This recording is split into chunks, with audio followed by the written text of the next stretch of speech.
नाज़रीन ग्रामी, भारत के हवाले से दो अहम तरीन खबरें निकलकर सामने आ गई हैं। एक तो पाकिस्तानी नए ड्रोन ने भारतीय फौज के छक्के छुड़ा दिए और इस नए ड्रोन की खुसूसियात ने भारत समेत आलमी दुनिया को भी दंग कर दिया है। जबकि हाल ही में भारत के 2 तैयारे तबाह हो चुके हैं और भारतीय फजाइया ने इसके डर से एक अनोखा कदम उठा रखा है। इंडियन एयरफोर्स के 800 पायलट्स ने अचानक इस्तीफा दे दिया है। जी हां, जिसकी वजूहात इंतहाई दिलचस्प हैं। इस सारी कहानी को समझने के लिए इंडियन फौज के अंदर पाए जाने वाले तशवीशनाक पहलुओं को जानना इंतहाई जरूरी है। तो आइए जरा इस पर एक नजर डालते हैं। नाज़रीन ग्रामी, भारत की तमाम अफवाज के हवाले से कहा जाता है कि इनमें खुदकुशियों का रुझान तेजी से फैल रहा है और अब तो बात इस्तीफों तक पहुंच चुकी है। अगर अंदर की कहानी जानने की कोशिश की जाए तो ये मालूम होता है कि छुट्टी ना मिलने, सड़कों और चौराहों पर ड्यूटी लगने, कश्मीर में अपने आप को अजनबी समझने, बेइज्जती का शिकार बनाए जाने, जहनी दबाव और नफ्सियाती मसाइल में घिरे भारतीय फौज में खुदकुशियों के वाक़ात में इजाफा हो रहा है। भारतीय फौज में बढ़ती हुई खुदकुशी और बगावत, अफसरों का सिपाहियों से तल्ख रवैया और बेगुनाह कश्मीरियों के कत्ले आम से इंडियन आर्मी का मोराल शदीद पस्त होने लगा है। कश्मीर में काबिज भारतीय फौज में खुदकुशियों का रुझान जबकि बगावत का उनसर भी नुमाया है। इसकी मिसाल सोशल मीडिया पर अपने अफसरान के खिलाफ सामने आना। हर दूसरा भारतीय फौजी जवान अपने आप को खूनी, कातिल, जुनूनी और वहशी तस्वर करता है और पूरी तरह नफ्सियाती मरीज बन चुका है। सबसे ज्यादा खुदकुशियों की शरह की वजह से मशहूर भारत की अफवाज में हर 3 दिन में औसतन एक फौजी खुदकुशी करता है। ठोस इक़दामात के बावजूद भारत मुसल्लह अफवाज में खुदकुशी के रुझान को रोकने में नाकाम रहा है। 2010 से 2019 तक भारतीय फौज में 997 खुदकुशी के वाक़यात हुए। भारतीय बहरिया में 40 और फिजाइया के 182 फौजियों ने खुदकुशियां की। 6 साल के दौरान सेंट्रल पुलिस फोर्स के लगभग 700 एहलकारों ने खुदकुशी की और अब भारतीय फिजाइया के एहलकारों और पायलट्स ने इस्तीफे देकर भारतीय फिजाइया को बड़ी मुश्किल में डाल दिया है, जिसके नतीजे में भारतीय राफेल को उड़ाने वाला कोई पायलट नहीं बचा। खोजी टीवी के चाहने वालों, हाल ही में एक ऐसी रिपोर्ट सामने आई है जिसने भारतीय फौज की असलियत वाज़ेह कर दी। इस रिपोर्ट के मुताबिक भारत की तीनों अफवाज में से सबसे ज्यादा कमजोर इंडियन एयरफोर्स है और जब इसकी वजह जानने की कोशिश की गई तो ये बात सामने आई कि इंडियन एयरफोर्स के पास जहाज तो पाए जाते हैं मगर इनको उड़ाने के लिए पायलट्स मौजूद ही नहीं। और ऐसी एयरफोर्स की क्या हैसियत होगी कि जिसके पास जंगी मैदान में परफॉर्म करने के लिए पायलट्स ही मौजूद ना हो। दरअसल इंडियन एयरफोर्स के पायलट बड़ी तेजी से इस्तीफे दे रहे हैं, जिस वजह से इंडिया की फिजाइया इंतहाई कमजोर हो चुकी है।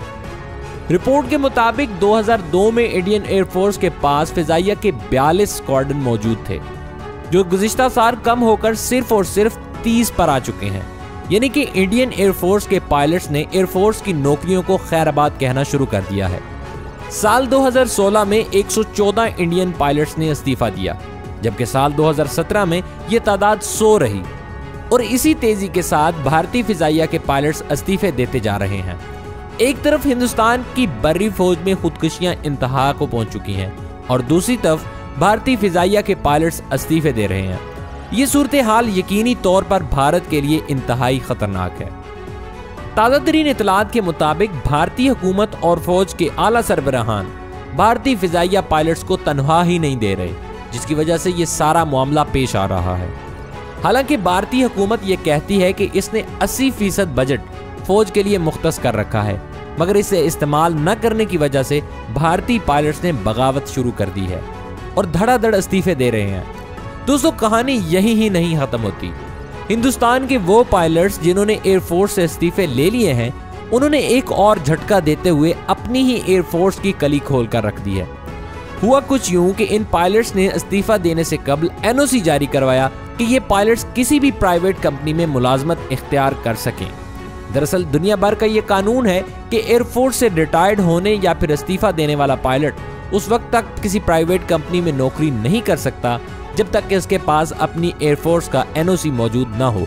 और इस्तीफा देने वाले हिंदुस्तानी पायलट्स ने इस्तीफा देकर प्राइवेट कंपनियां ज्वाइन कर ली हैं, जहां इन्हें वक्त पर तनख्वाह अदा करने के साथ साथ कई सहूलियात भी दी गई हैं। यानी कि इन 800 पायलट्स की वापसी अब मुमकिन नहीं और भारतीय एयरफोर्स मुकम्मल तौर पर इन पायलट से महरूम हो चुकी है।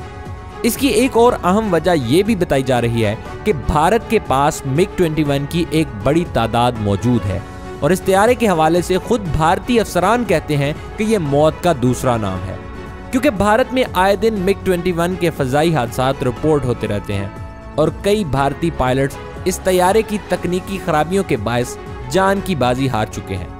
मोदी सरकार और भारतीय फौज के सरबराहान इन तैयारों की मरम्मत पर कोई तवज्जो नहीं देते और ना ही ये तैयारे रिप्लेस किए जा रहे हैं। यही वजह है कि भारतीय फिजाइया के पायलट्स ने बड़ी तादाद में इस्तीफे दे दिए हैं। भारतीय फौजियों की खुदकुशियों और पायलट्स के इस्तीफों के बाद पूरी भारतीय फौज पर पाकिस्तानी फौज का खौफ भी एक अहम वजह है, जिसकी वजह से इस किस्म के वाकयात भारत में देखने को मिल रहे हैं। नाज़रीन, पाक फिजाइया ये दुनिया की बेहतरीन एयर फोर्सेज में शुमार होती है, जिसने हर मौके पर अपनी काबिलियतों का लोहा मनवाया है। 27 फरवरी का वाकया भारतीय एयरफोर्स के लिए बड़ा सबक है कि अगर इसने पाकिस्तान की जानिब मैली आंख उठाकर देखने की कोशिश भी की तो पाकिस्तान के काबिल सबूत भारत की आंखें नोच डालेंगे।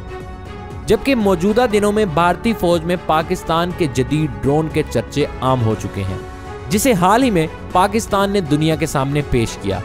मुल्की हालात के पेशे नज़र 23 मार्च की परेड 25 मार्च को मुनक्किद की गई। इसी दौरान पाकिस्तान ने एक नया ड्रोन दुनिया को दिखाया। इस ड्रोन का नाम शापर है, जिसकी खुसूसियात जानकर भारत पर लर्जा तारी है और भारतीय चैनल पर यह प्रोपेगेंडा किया जा रहा है कि पाकिस्तान ने इससे कबल इस ड्रोन के मुतालिक दुनिया को कुछ नहीं बताया, जो कि आलमी दिफाई मुआहदों की खिलाफ वर्जी के मुतरादिफ है, लिहाजा पाकिस्तान के खिलाफ एक्शन लिया जाए। लेकिन दूसरी जानिब पाकिस्तान ने भारत को यह बावर करवाया कि इस ज़िमन में पाकिस्तान ने तमाम तर कानूनी तकाजे पूरे कर रखे हैं और पाकिस्तान ने इस ड्रोन के हवाले से आलमी इदारों को कई माह कबल ही आगाह कर दिया था। यही वजह है कि भारत का ये झूठा प्रोपेगेंडा भी नाकाम हो गया। पाकिस्तान एयरफोर्स ने खुद को इस कदर मजबूत कर लिया है कि अमेरिका जैसा मुल्क भी पाक फिजाइया की तारीफें करता नजर आता है, जबकि दिफाई मैदान में होने वाली पेशरफ्त ने पाकिस्तान को इंतहाई अहम मुल्क बना दिया है। अब पाकिस्तान चीन के साथ मिलकर ऐसी ऐसी टेक्नोलॉजीज ईजाद करने में मसरूफ है जो शायद ही दुनिया के किसी और मुल्क के पास मौजूद होंगी।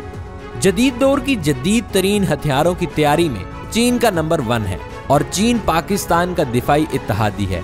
इसी वजह से ये टेक्नोलॉजीज पाकिस्तान भी मुंतकिल हो रही हैं, जिसको देखते हुए अमेरिका और इसके इत्तेहादी ममालिक पाकिस्तान पर दबाव डालने की कोशिश कर रहे हैं कि पाकिस्तान को चीन से दोस्ती खत्म कर लेनी चाहिए। ताहम पाकिस्तान ने भी अमेरिका को दो टोक जवाब दे रखा है कि पाकिस्तान अपने फैसले करने में खुद मुख्तार है और जब बात दिफा की आती है तो पाकिस्तान इस सिलसिले में कभी कंप्रोमाइज नहीं कर सकता। दुआ है अल्लाह रब्बुल इज़्ज़त पाकिस्तान को दिन दुगनी रात चुगनी तरक्की अता करे और पाकिस्तान के दुश्मन अपनी ही चालों में आकर निस्तो नाबूद हो जाएं। दोस्तों, वीडियो पसंद आने की सूरत में इसे लाइक कीजिए और अपने दोस्तों के साथ शेयर कीजिए। आज के लिए इतना ही, मिलते हैं अगली वीडियो में, तब तक के लिए अल्लाह निगहबान।